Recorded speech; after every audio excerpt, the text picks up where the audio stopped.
올 초에 여러분 저희 구호가 뭔 줄 아십니까? 표 우리 맨 뒤에 붙여 있는데 일어나 어루만지시며 이르시되 일어나 먹으라. 이렇게 한 이유는 올해 한 해를 저는 여러분 안에 있는 회복, 치유를 좀 생각하며 하나님께서 여러분을 어루만지시고 일어나 먹으라 이렇게 격려하기를 바라는 마음에 시작을 했습니다. 사실 오늘 말씀은 올 초에 계획된 말씀이기도 합니다. 그래서 한 9월 정도, 8월 말 9월 정도 하려고 했는데 9월 6일 날 우리 영성 수련회가 잡혀가지고 제가 한 달 전인 오늘 이제 어루만짐에 이르시되 일어나 먹으라를 이제 다시 빌딩업하는 오늘 말씀을 같이 나누려고 오늘 이사야 말씀을 가지고 여러분과 함께 생각해 보려고 합니다. 한번 잠깐 생각해 보면 앞에 한번 본문 한번 보여주시죠. 우리 열왕기상 19장 올 초에 여러분 함께 같이 나눈 말씀 잠깐 생각을 하고 이사야서로 갈 텐데요. 엘리야가 대단한 사람이었어요. 그렇죠?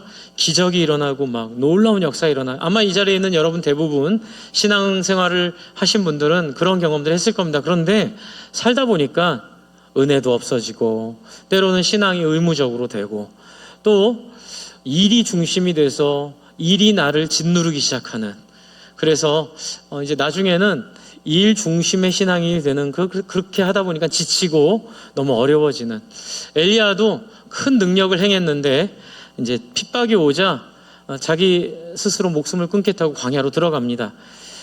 참 표현은 그렇게 안 나오지만 결국은 스스로 목숨을 끊겠다고 들어가는 길인데 하나님이 놀랍게도 그를 혼내지 않으세요. 그를 위로하십니다. 그래서 5절에 보시면 19장 5절에 보시면 한 천사가 일어나 먹으라라고 깨우고 그 머리 위에 음식을 준비해 놓은 거예요. 예수님이 베드로 배신하고 도망간 다음에 부활한 다음에 베드로 찾아가신 그 모습이 여기에도 나타나죠. 혼내지 않으시고 질책하지 않으시고 숯불을 스스로 피워서 음식을 마련해 주신 위로. 하나님의 교회가 이런 것입니다. 하나님의 교회는 질책하거나 때로는 겁을 줘가지고 예수 믿게 하지 않아요. 여러분이 못 알아듣고 여러분이 엉뚱한 일을 해도 하나님의 마음은 늘 여러분 가운데 계심을 기억하시기 바랍니다.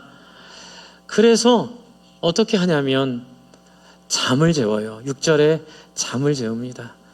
저는 코로나로 지치고 힘들었던 여러분 삶이 올 한 해를 통해서 이런 하나님의 어루만지심과 위로가 있기를 소망합니다.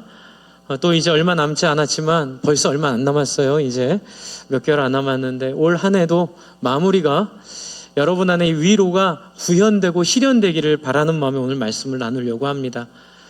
그래서 7절에 같이 빨간 제가 하이라이트로 표시한 부분 읽어볼까요? 시작. 일어나 먹어라. 갈 길이 아직도 많이 남았다. 그래서 8절에 엘리야는 일어나 힘을 얻어서 밤낮 40일을 걸어갑니다. 밤낮 40일. 여러분 이건 굉장히 회복된 것을 의미해요. 예수님 처음 믿고 막 뜨거웠다가 또 내가 언제 그랬냐는 듯이 막 광야에 가서 헤매고 막 살다가 뭐 그런 경우 있죠. 여러분 옛날엔 내가 목사님 청년 때는 내가 찬양 집회도 인도했고 청년 때는 뭐 이런 것도 열심히 했는데 지금 내가 이렇게 신앙이 이렇게 됐습니다. 이렇게 말하는 모습들도 이 안에 있겠죠. 그런 하나님이 혼내지 않으시고 위로하시고 격려해서 결국 40일을 걸어서 호렙산에 도착했으니 회복된 것 같죠? 그런데 다 된 것 같은데 그런데 뭐가 또 있어요. 그게 뭐냐면 다음 장 보여주세요. 9절을 보시면 9절 10절은 뒤에 나오는 내용과 반복됩니다. 9절에 엘리야가 거기에 어디에 있어요? 동굴에 있어요. 하나님은 지금 어디 있어요? 호렙산 정산에 있어요. 하나님은 호렙산으로 나오라고 했을 때 동굴로 나오라는 뜻이 아니었어요. 호렙산 중턱으로 올라와 하나님이 계시는 그 호렙산 그 정상에 하나님의 얼굴을 구하도록 자신감을 주고 오라고 했는데 말귀를 못 알아듣고 또 그 안에 아직 남아있는 상처가 이 동굴의 상징입니다. 여러분 하나님의 은혜는요 한 번에 확 바꾸지 않아요.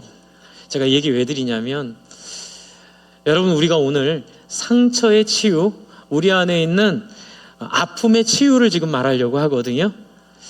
여러분, 아무리 은혜를 많이 받은 사람도 한 번에 여러분 안에 있는 상처나 이런 어려움이 해결되지 않는다는 걸 지금 한 자락 깔아 놓으려고 제가 열왕기상 19장을 지금 다시 리마인딩 하는 거예요. 우리 연초에 제가 했던 설교거든요.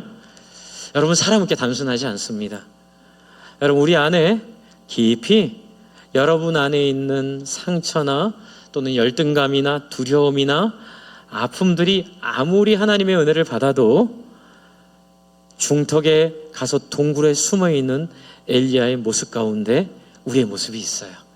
그런데 거기서 하나님의 은혜가 있어요. 뭐냐면 하나님이 혼내지 않으세요. 아까 전에 스스로 목숨을 끊으려고 광야로 나간 엘리야를 너 그러면 지옥 가라고 얘기 안 하시고 공감해 주세요. 여러분, 주변에 우울한 분들, 자살을 생각하는 분들 계시면 혼내지 마세요.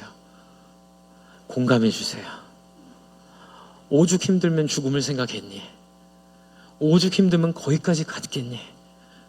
그러면서 먹을 것을 만들어주고 위로했는데, 여러분, 9절에 엘리야가 동굴에 들어가니까 하나님이 한마디로 더 하시죠. 엘리야, 너 거기서 뭐하니? 이게 아니에요. 엘리야야, 너 왜 여기 있니?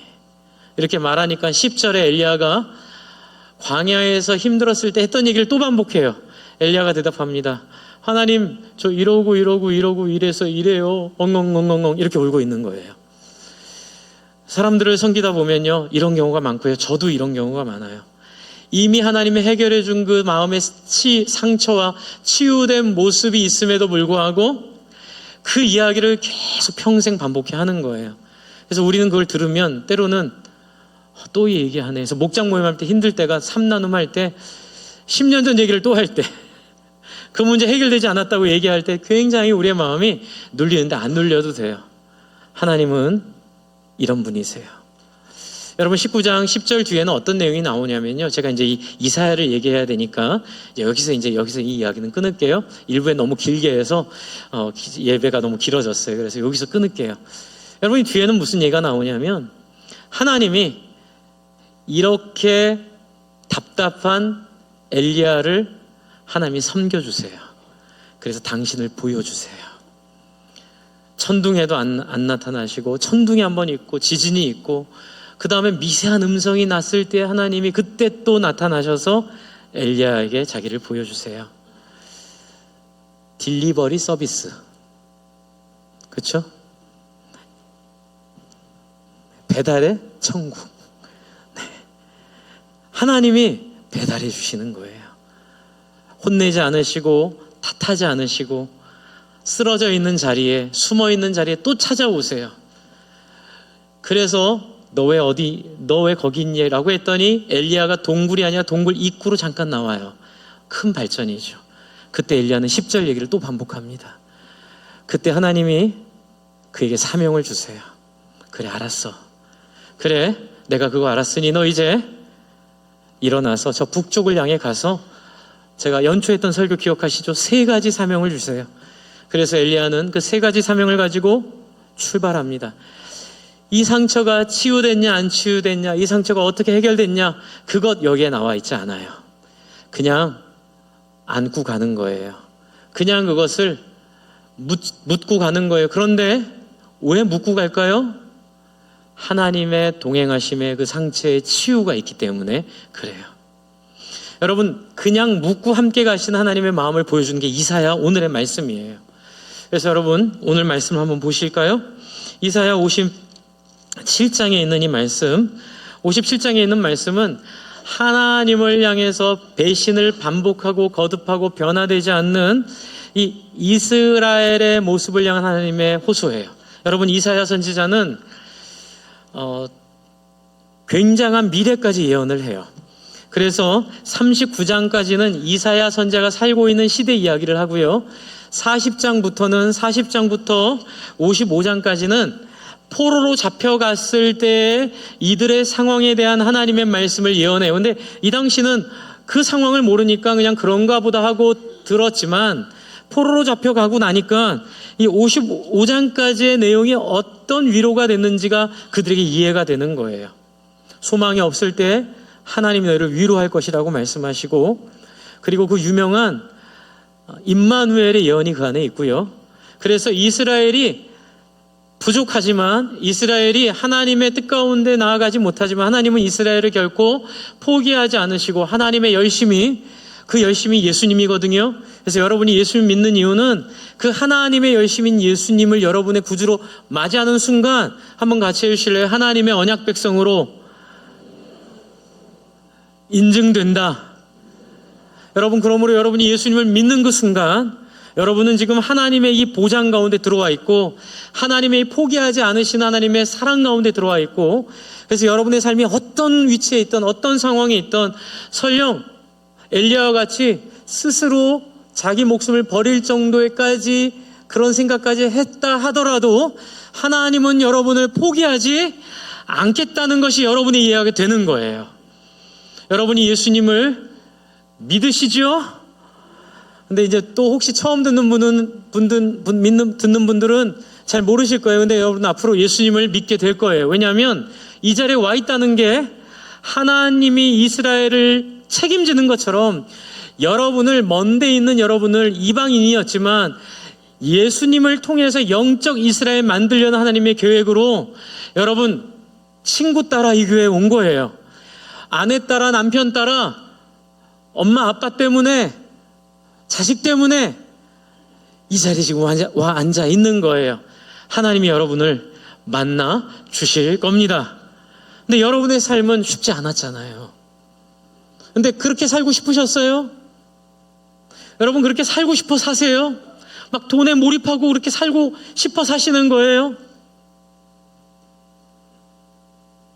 요즘에 가장 큰 어려움 중에 하나가 젊은 분들이 그냥 코인창, 주식창에 그냥 매달려 사는 거예요. 이 아름다운 하늘을 볼 기회가 없는 거예요. 이 귀한 옆 사람의 그 아름다운 이야기를 들을 기회가 없는 거예요. 심지어는 집에 가서 자식들과 도란도란 얘기할 시간마저 뺏겨버리는 거예요. 그런데 그렇게 살고 싶어 하지는 않아요. 목사님, 제가 이렇게 살고 싶어 사는 줄 아세요?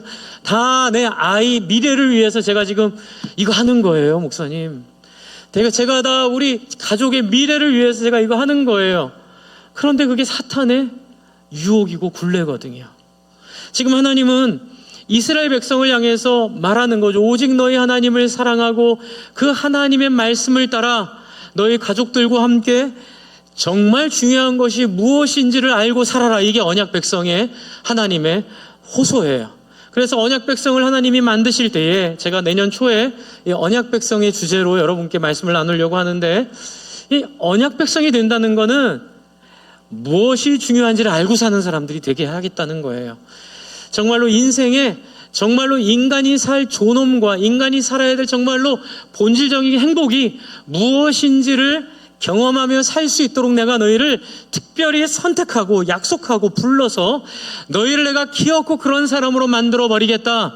이렇게 약속하신 게 이스라엘을 불러 출애굽시키고, 그리고 시내산에서 언약을 맺고 십계명을 주고, 그리고 이렇게 성경이 두꺼워질 정도로 말 안 듣고 안 되고 실패하고 넘어지는 사람들을 향하여 끊임없이 호소하고 이야기하고 부탁하고 깨닫게 하고. 여러분이 포로로 끌려간 사건은 이스라엘 백성들이 하나님의 말씀을 안 들어서 그래요. 그 얘기는 뭐냐면 하나님이 인생의 정말로 중요한 중심은 영혼을 섬기는 데 있다고 율법은 얘기하거든요. 여러분, 영혼을 섬기고 하나님의 마음을 따라 사는 데 있다고 얘기하는데 사람 눈엔 그게 우스워 보여요. 그래서 어떻게 행동해요? 자기의 두려움을 따라 살아요. 그러니 맨날 주식창에 얼굴 받고 사는 거예요. 죄송해요. 혹시 그렇게 산 사람들을 제가 비난하거나 공격하려는 거 아니니 오해하지 마세요. 네. 그런데 너무나 그런 일이 많아요. 그런데 막상 내 아이의 미래를 위해 하는 그 일이 내 아이 눈에는 아빠는 이익만 위해 사는 사람이라는 이미지를 줘요. 내가 필요할 때 아빠는 내 옆에 없었어요. 내가 힘들 때 아빠는 나와 대화하지 않았어요. 야, 가만히 있어. 조용히 해. 지금 중요한 거 하고 있어. 근데 그 중요한 거라고 하는 건 남의 돈 뺏어오는 그 장에 들어가서 어떻게 남의 돈 열심히 뺏어올까 고민하고 있는 그 초라한 모습. 결국 돈 없으면 아무것도 아닌 존재인 아빠의 모습을 보여줄 뿐이에요. 여러분, 사람은 돈과 비교할 수 없는 거룩한 하나님의 존재임을 믿으십시오. 여러분, 이스라엘 백성들이 포로로 잡혀간 게 그러해요. 하나님은 너희가 정말로 행복하게 살고 싶으면 하나님이 하라는 대로 한번 살아봐. 근데 이스라엘 눈에는 그렇게 사는 게 우스워 보이는 거예요. 어제 우리 교회 와서 우리 청소년부 사역을 정말로 말씀 잘 전해주신 원종초 목사님이 하신 말씀이 제가 참 은혜를 받았어요. 아브라함이라고 있어요. 아브라함이라고, 믿음의 조상 아브라함. 그리고 소돔성에 조카 롯이 있어요. 여러분, 아브라함은 천사가 왔을 때 최고의 것으로 대접을 해요. 손님 대접을 최고의 것으로 해요. 근데 롯은 무교병 하나 달랑 내줘요. 무교병은 그냥 이게 누룩 넣지 않은 그냥 제일 쉽게 만들 수 있는 비스켓 빵이에요. 그냥 쉽게 얘기하면 손님 왔는데 그냥 밥 하나 한 덩덕 내놓는 거예요. 근데 아브라함은 누가 시키지도 않았는데 최선을 다해서 짐승을 잡고 자기가 갖고 있는 모든 것들을 써가지고 손님을 대접해요. 이게 무슨 차이인 줄 아세요? 아브라함은 하나님을 인정했어요. 왜 그러냐면 하나님은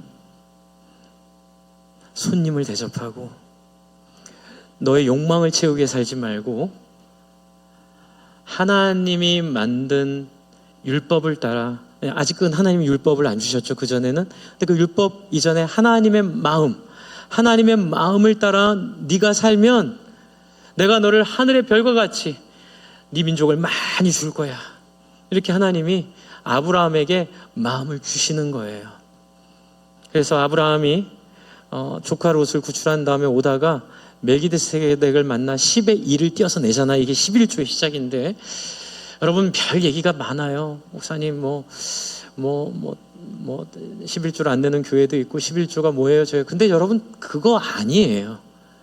한번 같이 해주실래요? 11조는 이웃을 향한 하나님의 마음에 동의하는 것이다. 여러분, 인색하지 않은 그 순종이 아브라함을 믿음의 조상으로 만들었어요. 여러분, 여러분의 인생의 행복은 미래를 위해 주식창 보는 데 있지 않아요. 주식은 장기 투자, 적립식으로 하세요. 주식창에 코 박는 건 하나님 원하지 않으세요. 너무 많은 것을 잃어버려요. 너무 많은 것을 놓쳐요. 롯이 그런 사람이었어요. 소돔에 들어가서 아브라함이 좌하면 우하고 우하면 좌한데 했을 때 소돔으로 내려가서 거기서 배운 게 뭐예요? 인색하게 나눠주는 것, 면피만 하는 거예요. 손님 오면 비스켓 하나 던져주고 할 일 다 했다. 그리고 정말 하나님 마음을 따라 살지 않아요. 어떤 일이 벌어져요? 롯의 자손들은 결국 사위들은 우습게 여기는 거예요, 하나님을. 그래서 소돔이 멸망할 때 같이 망해버리는, 겨우 부끄러운 구원만 받는 그 모습을 보여주고 있죠. 어제 그 얘기를 하셨어요. 제가 링크 보내드릴 거예요. 우리 교인들께 보내드릴 테니까 한번 들어보세요. 여러분, 지금 이사야가 말하고 있는 포로기가 바로 그거예요. 더럽게 말 안 듣는 백성들.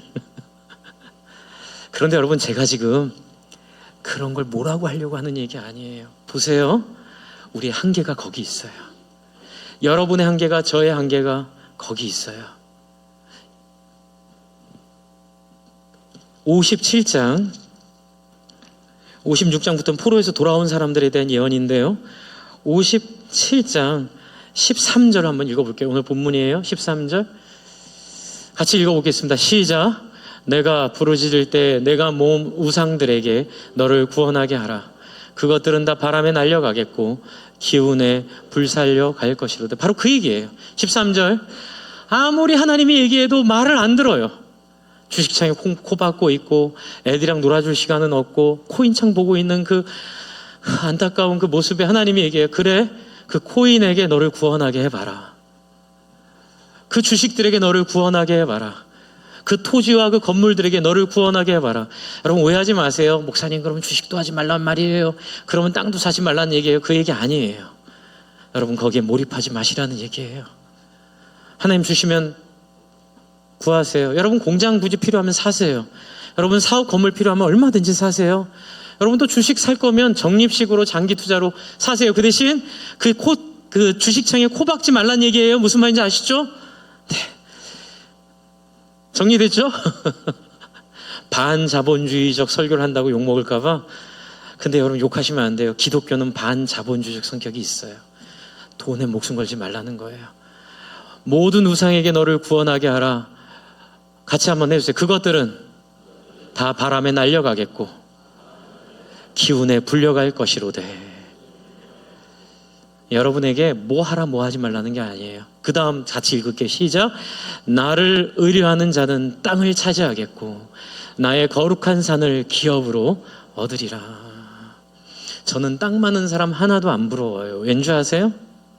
그 땅이 다 제게 될 거기 때문에 그래요. 저는 돈 많은 사람 하나도 안 부러워요. 왠지 아세요? 돈으로 할 수 없는 일을 하나님이 저에게 해주시기 때문에 그래요.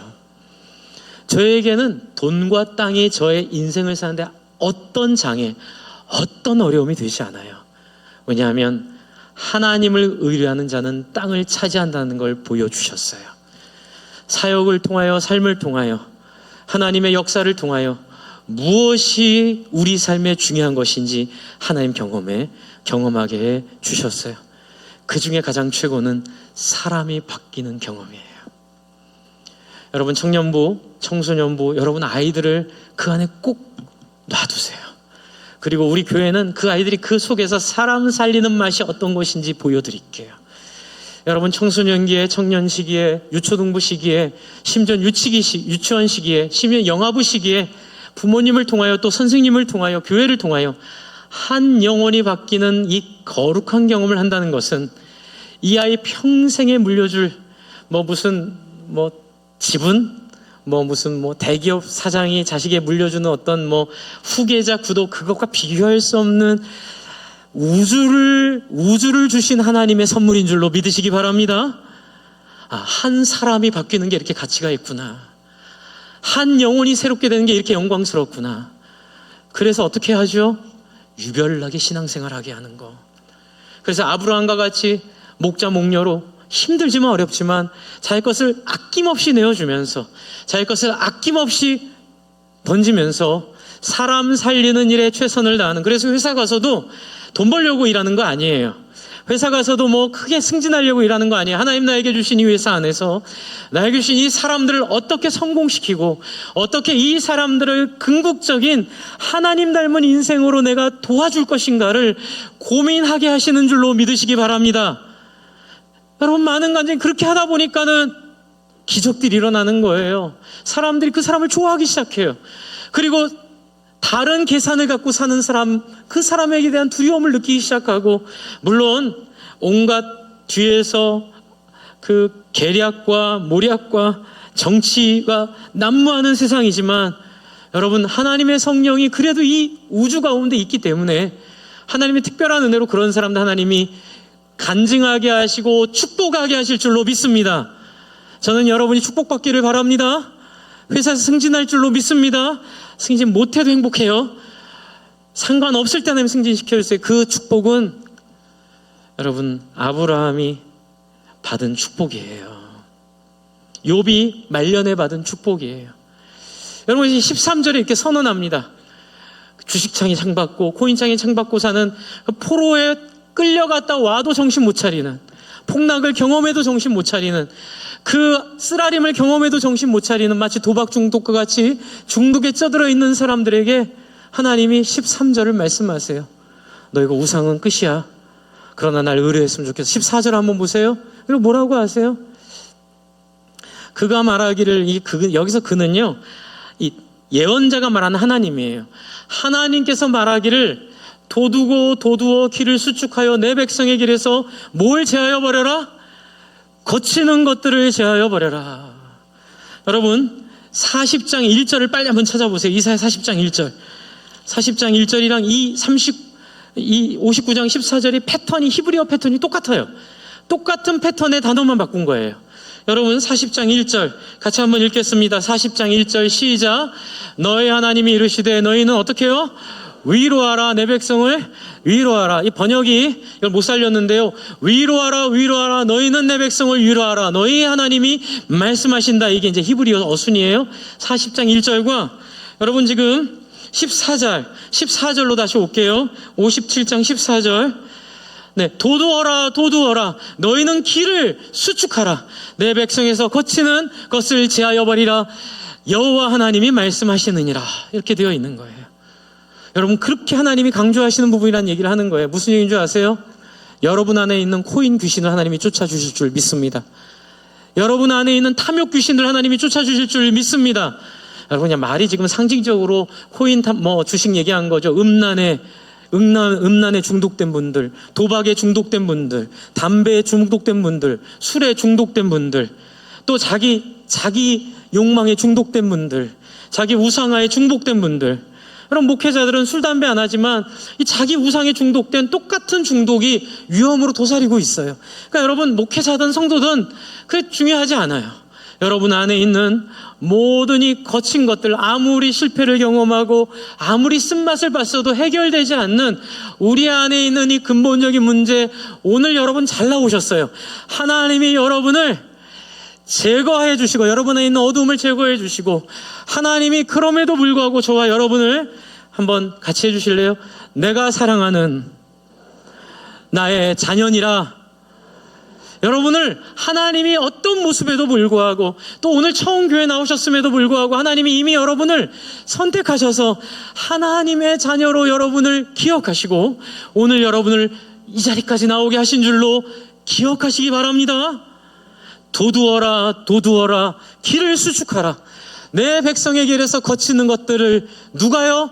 내가 제거해버리겠다. 40장 1절에 하신 얘기는 예수님을 이 땅에 보내셔서 위로하겠다 하겠다는 하나님의 선언이고요. 이 14절에 도두라는 말씀은 성령을 통하여 여러분 안에 예수님을 믿어도 안 되고 울어도 안 되고 몸부림쳐도 안 되고 내 안에 있는 벗겨지지 않는 이 죄와 내 안에 있는 벗겨지지 않는 이 반복되는 어두움들을 성령께서 여러분 해결하시겠다는 선언을 하고 계시는 거예요. 그래서 다음 장에 58장에 금식 얘기가 나오는 거예요. 주의 성령이 임하는. 그래서 여러분 40장부터 55장까지는 예수 그리스도를 예언하는 거고요. 57장부터 마지막 장까지는 성령의 역사를 예언하고 있는 거예요. 주 안에 사랑하는 성도 여러분, 그리고 뭐라고 하시나요? 16절, 14절을 한번 같이 한번 읽겠습니다. 15절을 한번 읽겠습니다. 시작. 지극히 존귀하여 영원히 거하시며 거룩하다 이름하는 이가 이와 같이 말씀하시되 내가 높고 거룩한 곳에 있으며 또한 통회하고 마음이 겸손한 자와 함께 있나니 이는 겸손한 자의 영을 수생시키시며 통회한 자의 마음을 수생시키려 함이니라. 이것 때문에 제가 일주일 동안 엄청 많이 고민하고 찾아보고 고생했는데 너무 감사하게도 이 56장부터 마지막 장까지의 문맥, 큰 문맥을 통해 이야기하셨어요. 여러분이 15절은요 하나님이 뭘 좋아하는지 얘기하는 장이에요. 얘기하는 절이에요. 근데 이걸 잘못 오해하면 뒤에 하나님이 내가 고쳐주겠다라는 말씀과 연계해서 너희가 겸손해야지만 내가 고쳐줄 거야, 회개해야만 내가 용서해 줄 거야 라고 오해할 수 있어요. 그거 아니에요. 여러분 15절은 뭐냐면 내가 너희를 어떤 사람이든 다 회복시켜 줄 것인데 기억해, 나는 딸기 좋아해. 나는 초코 케이크 좋아하거든. 그러니까 내 생일날 생크림 사오지 말고 초코 사와야 돼. 지금 그 얘기예요. 이해가 되세요?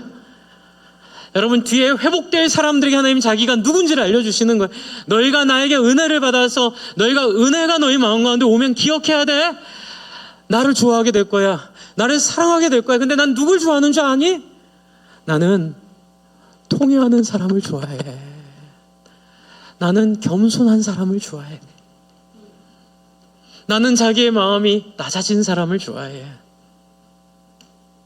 그래서 여러분 제가 이제 연초에 이 본문을 생각하면서 우리 하반기에 회복의 축제를 해야겠다 이 생각했는데, 그건 이제 제가 다른 것보다는 이 금요기도회 통해서 지금 한번 해보려고 하는데요. 제가 이 본문을 정하게 된 동기는, 아버지 사진 한번 보여주세요. 이 말씀을 하고 넘어가야 될 것 같아서. 회복을 선택하는 삶이라고 존 베이커라는 세들백 교회 부목사님이시고요. 리 워렌 목사님의 동역자인데, 이제 이분이 엄청나게 어려운 삶을 살았어요. 자기가 마약 중독, 또 굉장히 폭력성, 알코올 중독 살다가 그래서 회복돼서 부목사까지 되셨는데, 이 세들백 교회 굉장히 이 회복 사역에 이제 길을 연 분이죠. 저는 이제 이 책을 발견해서 세트를 제가 어렵게 이렇게 찾았습니다. 그래서 이제 이 내용을 참고하는데요.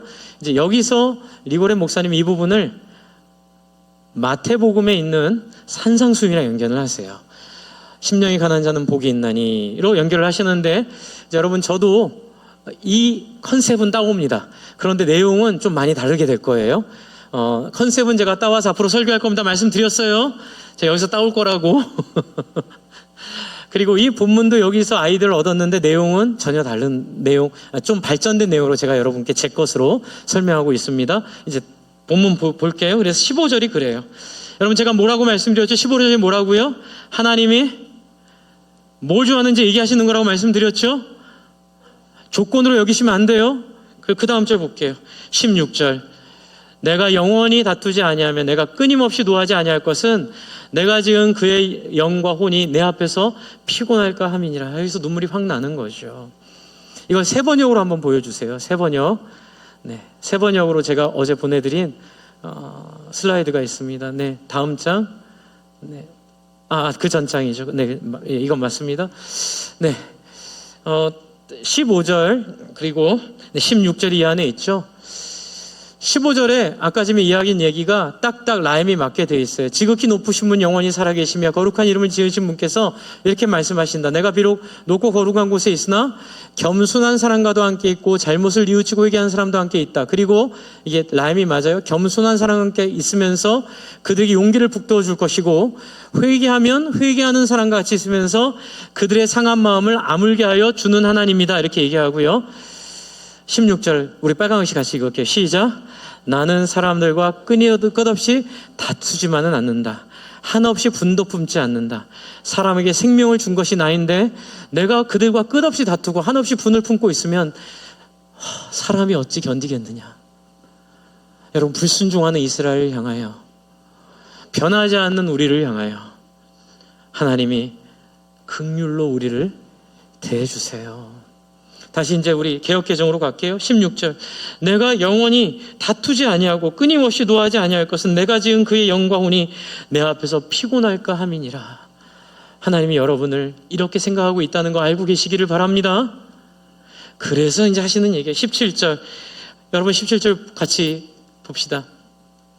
그의 탐심이 죄악으로 말미암아 내가 노하여 그를 쳤고 내 얼굴을 가리고 노하였으나 그가 아직도 패역하여 자기 마음의 길로 걸어가는도다. 여러분, 사람들이 안 바뀌는 거예요. 심령이 가난한 자를 난 좋아하는데, 통회하고 자복하는 자를 좋아하는데, 포로에 끌려갔다 왔는데도 불구하고, 코인으로 주식으로 큰 손해를 봤음에도 불구하고 그게 허무하다는 걸 깨닫지 못하고 하나님께 돌아오긴커녕 암투병을 했는데, 기도했는데 하나님 암을 고쳐주셨어요. 그러면 하나님 앞에 돌아와야 되는데 건강한 몸으로 이제 또 딴짓하는 거예요. 하나님 앞에 돌아오지 않고 엉뚱한 일을 하러 다니는, 하나님이 그런 사람들을 17절에 얘기하는 거예요. 자기의 길로 걸어가더라. 18절 보여주세요. 18절 같이 한번 읽읍시다. 시작. 내가 그의 길을 보았은즉 그를 고쳐줄 것이라. 와, 여기서 잠깐 자를게요. 내가 그의 길을 보았은즉 그들을 심판하리라. 이게 정상적이거든요. 내가 그의 길을 보았은즉 그들을 버리리라. 내가 그들의 길을 보았은즉 내가 다시 내 민족을 불러 다시 내 역사를 될 때까지 시작하겠노니라. 너희는 끝이야 이놈들아. 이게 정상이에요. 근데 하나님 그렇게 얘기 안 하세요. 이게 놀라운 역설이죠. 다시 한번 읽을까요? 시작. 내가 그의 길을 보았은즉 그를 고쳐줄 것이라. 그를 인도하여 그와 그를 슬퍼하는 자들에게 위로를 다시 얻게 할 것이니라. 여러분, 교회가 쇠퇴한다고 말하는 시대에 결코 실망하지 않습니다. 여러분, 쇠퇴의 이유는 우리에게 있어요. 아브라함과 같이 풍성하게 다른 사람을 나누는 것을 어리석다 말하고요, 룻과 같이 그 남을 대접해야 되는데 아까워서 돈을 모아야 되니까 그냥 형식으로만 무교봉 하나 탁 던져주고 마는 그러한 우리를, 그래서 포로에 끌려갔고, 여러분, 부흥이 있었지만 신앙생활 하나님이 어떻게 해야 되는지 보여줬지만 계속 우리는 내가 성공하고 내가 잘 돼야 되고 세상에서 말하는 그 행복을 추구하는 그 삶을 끊지 못하는, 영혼들이 살아나고 사람들이 회복돼서 유별나게 신앙생활하는 것들이 희귀해지고 진심으로 신앙생활하는 사람들이 돈을 낭비한다고 조롱받는 이 시대에 하나님이 그럼에도 불구하고 그렇게 조롱하는 자들을 회복시키겠다는 거예요. 여기서 포인트 또 하나 있어요. 뭔지 아세요? 조롱받는 유별나게 신앙생활하는 아브라함 같은 사람들이요, 자기를 조롱하는, 목사님 요즘 시대에 주식도 안 하시고, 제가 직접 들은 얘기예요. 네, 주식도 안 하시고 요즘 시대에 목사님 그렇게 은퇴 준비도 안 하시고 재테크도 안 하시면 나중에 큰 고생한다는 얘기를 제가 어떤 목사님한테 들었어요. 제가 이해해요. 네, 이해하는데, 근데 성경은 거기에 관심이 없잖아요. 거기에 관심이 없어요. 예, 은퇴 준비 실컷 했다가 69세에 죽으면 뭐 할 건데요? 얼마나 아까워요. 그 인생 어떻게 해요? 그렇죠? 여러분, 정말 중요한 건 오늘이잖아요. 여러분, 오늘, 그렇다고 여러분 오해하지 마세요. 여러분, 은퇴를 하나님이 책임지실 겁니다. 할렐루야. 저한테 어떤 시로 지겠냐고 물어보지 마세요. 그거는 저 우주의 별이 몇 개예요? 라고 물어보는 거랑 똑같은 얘기예요. 저 우주의 별이 몇 개 있는지 잘 몰라요. 그거 하나님이 아시는 거죠. 여러분의 은퇴 각자 어떻게 하나님 책임질지 몰라요. 그러나 여러분, 오늘 하루를 어떻게 해요? 여러분이 그런 삶을 살 때에 조롱했던, 열심히 살았던 사람들이 여러분을 비난하지 않아요. 여러분을 왜 기도해 주고 있어요. 여러분을 왜 슬퍼해 주고 있어요. 여러분, 저도 마찬가지예요. 그렇게 말할 때 그 목사님 왜 기도했어요? 아직 하나님의 나라를 모르는 것 같다고. 아직 하나님의 그 영광스러운 은혜를 모르는 것 같다고. 여러분이 사람 바뀌는 인생, 사람 새롭게 하는 인생, 사람이 돈에 몰입하지 않고, 사람이 자기의 미래에 염려에 빠지지 않고, 오늘 하루 나에게 주신 사람들을 최선을 다하여 섬기는 이 새 인류, 신인류, 하나님 만드신 새 피조물로 바꾸는 이 놀라운 감격과 능력이 무엇인지 모르기 때문에 하나님 그렇습니다. 하나님 그를 불쌍히 여겨 주시옵소서라고 여러분, 그 사람들이 기도하고 있다는 거예요. 저는 이 18절이요, 너무너무 하나님이 이루시는 하나님의 구원과 그 구원 속에 하나님의 사람들의 모습을 너무 잘 보여준다는 생각이 들어요. 여러분, 제가 이렇게 설교한다고 여러분 피해 다니지 마세요. 예전에 누가 저를 피해 다녀서 왜 이렇게 피하냐 그랬더니, 목사님 전 사실 코인을 하고 있어서 목사님만 몸에 찔려서 피한다 해서, 그거 아니에요. 안 피하셔도 돼요. 저한테 와서 당당히 얘기하세요. 저는 여러분을 위해 슬피 울며 기도할 거예요. 저는 여러분을 정죄하지 않을 거예요. 여러분 판단하지 않을 거예요. 여러분이 과거에 어떤 삶을 살았던, 지금 어떤 삶을 그래도 살고 있던 상관없이 그와 그를 슬퍼하는 자들에게 하나님이 위로를 주시게 할 것을 저는 믿기 때문이에요. 여러분, 하나님이요, 여러분을 고치시겠답니다. 할렐루야. 담배 맛이 쓰게 만드실 거래요. 할렐루야. 술 맛이 없게 만드실 거래요. 할렐루야. 더 이상 코인창이 과거의 추억으로 없어질 거라고 말씀하십니다. 할렐루야. 그래서 19절에 뭐라 하죠? 마지막으로 19절에 입술의 열매를 창조하는 자 여호와가 말하노라. 여러분, 이게 놀라운 말씀이에요. 여러분의 말과 여러분의 관심을 하나님이 보라, 이전 것은 지나갔으니 새 것이 되었노라. 할렐루야. 자식들의 눈에 비추는 아버지가 맨날 구부정하게 목 빼고 주식창만 보고 있다가, 우리 아빠는 주식이 떨어지면 화를 내고 주식이 오르면 이상하게 좋아하고 잘해주고, 내가 종잡을 수가 없다 나중에 깨달았어. 그날 주식시장을 보면 우리 아버지의 기분을 알 수 있어. 이랬던 아빠가 그 다음부터는 돈과 관계없이 엄마랑 함께 저녁에 우리 목원을 위해서 기도하고, 다른 영혼을 위해서 무릎 꿇고, 세상에 다른 사람들을 위해서 주머니를 열고, 교회를 위해서 자기의 재산을 나누고, 다른 사람의 필요를 위해 아낌없이 자기의 삶을 드리는 놀라운 사람으로 바뀌게 된 것을 보게 될 줄로 믿습니다. 존경하는 아빠, 존경하는 엄마, 자기를 위해 살지 않고 입술의 열매를 따라 사는 그런 하나님이 만들어낸 사람으로 바뀌기를 축복합니다. 그래서 어떤 일이 벌어져요? 먼 데 있는 자에게든지 가까운 데 있는 자에게든지. 저는 이 구절이 너무너무 의미하는 바가 깊은데 나중에 또 설명을 드릴게요. 먼 데 있든 가까운 데 있든. 먼 데 있다는 얘기는 뭐예요? 포로로에서 못 돌아왔던, 가까운 데 있던, 포로에서 돌아왔던, 여러분 교회에서 봉사를 잘하던 봉사를 못하던, 신앙생활로 여러분의 삶을 얼마나 드리던 못 드리던 상관없이 모든 자에게 샬롬, 모든 자에게 평강. 여러분 이스라엘에게 이 샬롬이라는 것은 어마어마한 축복이에요. 주식을 하는 분들에게도 샬롬, 코인창에 코 박고 사는 분들에게도 평강, 어두움과 아픔과 슬픔의 골목에서 못 태어나오고 있는 분들에게도 하나님의 은혜가 있을지어다. 여러분 이것이 선택의 은혜, 하나님의 열심의 은혜, 하나님 포기하지 않는 은혜. 여러분 성령으로 말미암아 여러분의 입맛이 바뀌게 될 줄로 믿습니다.